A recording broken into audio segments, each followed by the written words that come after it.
Hey everybody, so glad to have you with me today. If you're celebrating Thanksgiving, I hope you're having a wonderful holiday. I'm actually not sure at this point if I'll post this video on Thursday or Friday, but in the spirit of Thanksgiving, I actually wanted to focus on being grateful, some gratitude here, some feelings of, as far as all this makeup that surrounds me here, being grateful for what I have. And I thought I'd point out several things that I love so much that have actually lived in my collection for quite some time now, and I love them. And you might already have these things too, but whether or not you have these specific things, the message here is being grateful for what you have. And I know I'm a very review-heavy channel. I'm introducing different products, some I like, some I don't like, but nonetheless, there's new happening here all the time. And if that is what you're interested in right now, I've reviewed a lot of holiday palettes and gift sets, and there's going to be even more to come. And I believe that in a very practical sense, those videos do a service to people because sort of guiding you with honest information, how best to spend your money, and that's important. But something that never fails to bring me joy in this beauty space is to rediscover something. I mean, that's the best word for it. Sort of reintroducing myself to something that's been in my stash for a while and remembering, oh yeah, this is why it's great. So I'd like to chat about 5 instances where that's happened for me lately, and it might inspire you to kind of look at what you have, be thankful. I believe when you're practicing gratitude, it's about being thankful for the big things and the little things. I keep a gratitude journal, and sometimes something that pops into my mind is something huge, like healthy children. And then it's something small, like when I did the laundry, all the socks came out with a match. I mean, that's kind of a huge thing, yes, we know that. But you know what I'm saying? That's how we find real joy and happiness in life. It's not always by more, but it's looking at what's here and saying, I value this, I'm happy about this, I'm grateful for this. So that's my message here. Okay, we're getting down to business. Let's get the hair situated. My first rediscovered thing here is something, gosh, I've sung the praises of this so much, but it's the e.l.f. Lip Exfoliator. And you might recall recently in my QVC video, I tried the Sarah Happ lip scrub, and I did like it. I like what it did for my lips, and I think she has some periphery products too, like that prime and blur thing that was so cool. But the lip scrub, I just don't love scrubbing something with my finger across my lips. I feel like I'm just chasing particles. And it reminded me to bust out my e.l.f. lip exfoliators again. This one happens to be the coconut scent. They come in various scents, but essentially it's a gritty stick. I see it as a very concentrated, gritty sugar scrub suspended in a balm, and you can just rub it across your lips and you get immediate impact. You don't have to spend a long time working with it. And then when you're done, your lips look plumper, they look more healthy, they look immediately more rosy, just like, this is your lips' best place to be. So this is a $3 product, and it's really amazing, and I love it so much, and I do drift away from it sometimes. If I'm kind of hustling to get ready, it'll be a step that maybe gets skipped, but I'm back with it now, and I wanted to tell you that. Here's another lip product that I've recently rediscovered. These Infallible Pro Matte Glosses from L'Oreal. I had a set of minis that I got, was it like last holiday season? Got some full-size ones as well. The one that I'm wearing throughout this video, oh my gosh, the print is so small.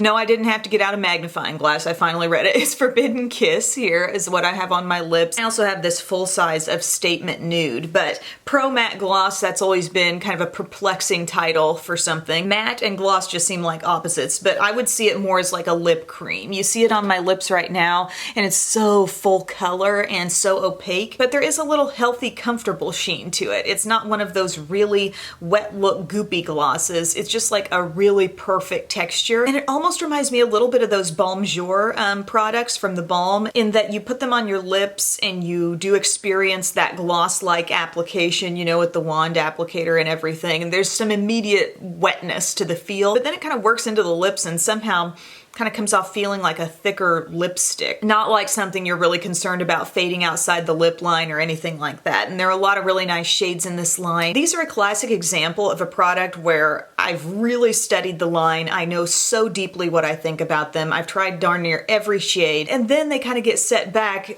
almost to make room for the next thing to try. And I don't love that that happens, but I think frequently shopping your stash and keeping tabs on what you have will prevent that kind of thing from happening too much. But I love these. These are a really fantastic formula, and I can't stress enough how opaque and full colored they are. But it is easy to get thrown by that title, matte gloss, like what the heck. But with the things I've chosen in this video, video, I kind of feel like they're things I've really heavily recommended at one point in time or another. So maybe if you follow those recommendations, you already have this stuff. But here's another thing. Let's go old school for a moment. Instant Cheekbones from CoverGirl.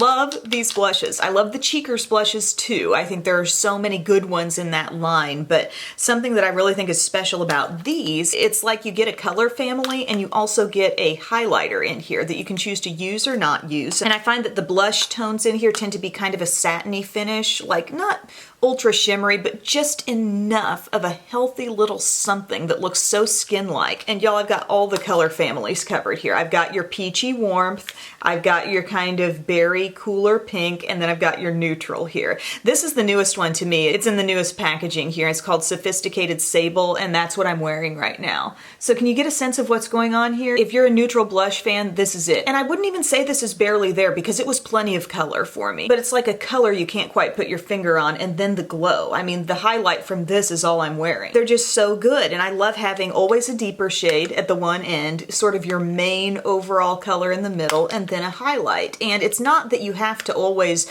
like contour with the darkest shade or wear it lower on the cheek. Like that is usually what I do. I'll pop that primary shade kind of right on the apple of my cheek and then go just barely underneath that with the deeper shade and then the highlight on top. And I love the finished look. And these have been around for so long. I think it's funny how I have like 3 different packaging designs here, but love this one. Purely Plum. If you like pinky tone blushes, if you tend to drift toward a cooler pink, if you think that looks best on you, I love that one. Peach Perfection has been a long time favorite. You really see an impact from that highlight in there. And then Sophisticated Sable coming in as the newfound friend here. It really does do something, I promise. Next up, I feel like I try a lot of setting sprays. I have a lot. Like I look around at the little area where I have them stored right back over there, and there are just so many. And I feel like the one that I go to that I see consistent results from when I really need my makeup to wear a long time is the Urban Decay All Nighter. We're talking 4 or 5 spritzes all over the face. And I feel like whenever I reach for it, just mentally, I'm very serious about wanting my look to last. And I'm maybe even more conscious of keeping an eye on things, but I've had amazing results with this. Also great results with my De-Slick, which is one setting spray that I happen to have in a tiny size, so it stays in my travel bag. And so that's the one I just end up using whenever I'm on the go. And that works so well too. If you're kind of at your wit's end with staying power and you've never tried something like this, I do think it's a difference maker. It's got different packaging now than what you see here. I've got a good like half bottle full here still, so I'm sticking with it. And my final thing, my final rediscovered thing that I know I have just sung the praises of so much, and it really is an amazing multitasking palette. This might be a good gift idea for someone in a pinch, although that's not really why I created this video, but it's the In the Balm of Your Hand palette. It's a great multitasking palette. It's the Balm's like greatest hits. There's a mirror here, by the way, but if you've ever been interested in trying some of their iconic face products, you get an In-Stain blush here, you get Frat Boy blush, Down Boy, Bahama Mama, Mary Luminizer highlight is up here, and then certain eyeshadows from all their different palettes, like the Meet Matrimony, the Nude palette, the Balm Jovi, and also Meet Matte Adore. Love that shade there. And I'm wearing these 3 eyeshadows in my look today. Just a soft, natural look. Nothing much to it, but I mean, I like palettes that can do more than one thing. I think that It Cosmetics beauty book that I recently reviewed is tremendous in that standpoint, because that's giving you like, on top of all this type of thing, it's giving you concealers, it's giving you translucent powder, brow color, lip colors as well. I see that as a very practical, really effective multitasker. And the Balm in their volume 1, they actually did have some cream lip cheek colors on one side, and they had their own separate flat, but with the volume 2 that's available now, it's just all powders. And it's just funny because I own these individual blushes, but there's something I love about a palette, and when I do pull this out from time to time, it sort of reinvigorates my love for those things. So I'm like, oh, maybe I'll grab a little bit of that shade and a little bit of that shade, and you become sort of a mixer. And you've also got that Bahama Mama bronzer here, which is so nice. I'm wearing that today too. And the eyeshadows in here are nice. They're not especially uncommon shades. The Alice Copper shade here is actually really nice. It's a burgundy with an overall kind of